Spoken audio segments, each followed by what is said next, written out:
तालिबान नेताओं ने काबुल में प्रेसिडेंशियल पैलेस पर धावा बोला तो एक तस्वीर ने सभी का ध्यान खींचा।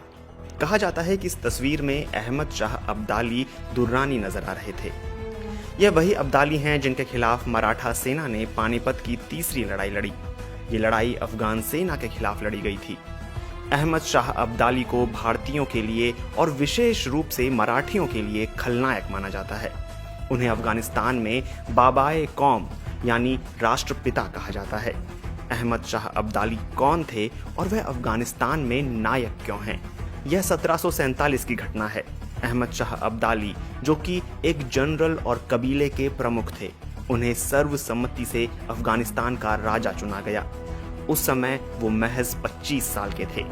अहमद शाह अब्दाली अपनी विनम्रता और अपने द्वारा हासिल की गई सफलता के लिए प्रसिद्ध थे।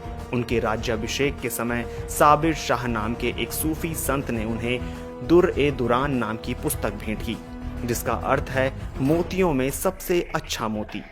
तभी से अहमद शाह अब्दाली और उनके वंश को दुर्रानी के नाम से जाना जाने लगा।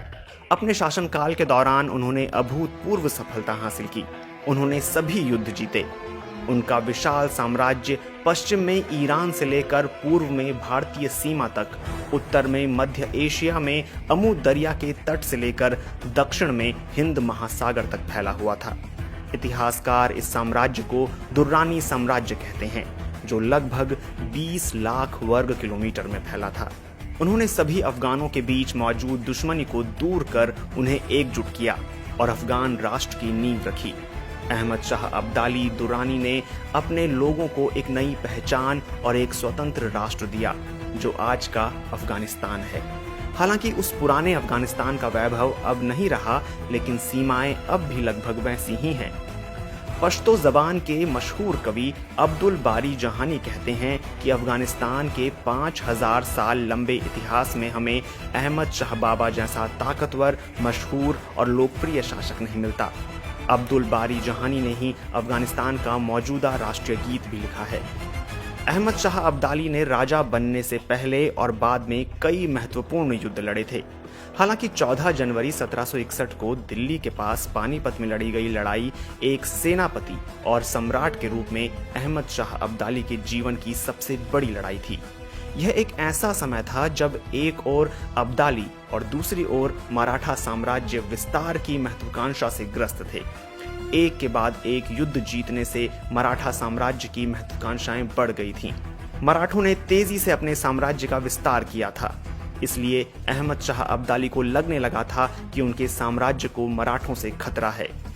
14 जनवरी 1761 को अफगान सेना ने युद्ध जीत लिया था, लेकिन अफगान और मराठा दोनों तरफ के हजारों सैनिक मारे गए थे, इसलिए वह मराठों के लिए खलनायक बन गए। इतिहासकार पांडुरंग बलकवड़े के अनुसार अब्दाली ने नादिर शाह की हत्या के बाद अफगानिस्तान को ईरान से मुक्त कराया था और वहां खुद को राजा बना लिया था। निसंदेह वह अफगानों के लिए ईश्वर समान होंगे, लेकिन जब वो भारत आए तो यहाँ के लोगों पर अत्याचार किया और उन्हें लूटा।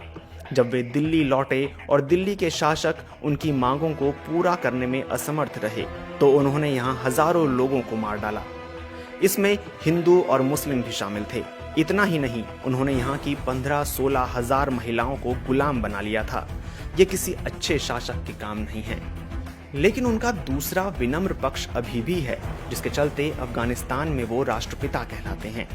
ब्रिटिश भारतीय सेना के एक अधिकारी और भाषाविद हेनरी जी रेवर्टी ने अहमद शाह अब्दाली को कुछ इस तरह वर्णित किया है।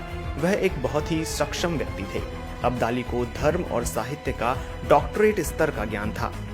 अपने 25 सालों के शासन के दौरान अहमद शाह अब्दाली ने अपने देश और अपने लोगों के विकास में महत्वपूर्ण योगदान दिया था। अहमद शाह अब्दाली अफगानिस्तान के नागरिकों के बीच स्वाभिमान और राष्ट्रीय एकता की भावना पैदा करते रहे।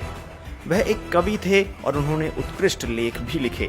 अपनी मातृभाषा पश्तो के अलावा उन्होंने दारी, फारसी और अरबी में विस्तार से लिखा है। उनका संपूर्ण साहित्यिक कार्य पश्तो भाषा में संकलित किया गया है। अफगानिस्तान के लोग अहमद शाह अब्दाली को संत की तरह पूजते हैं। उन्हें अब्दाली पर गर्व है और पूरा देश उनका आभारी है। कंधार उनके साम्राज्य की राजधानी थी।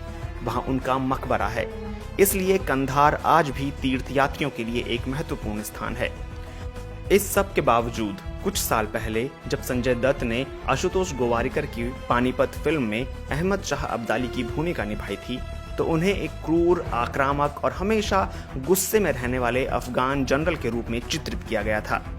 फिल्म की स्क्रीनिंग के दौरान अफगानिस्तान में विरोध प्रदर्शन भी हुए थे, क्योंकि अफगान मानते हैं कि अब्दाली अब तक का सबसे महान व्यक्ति है।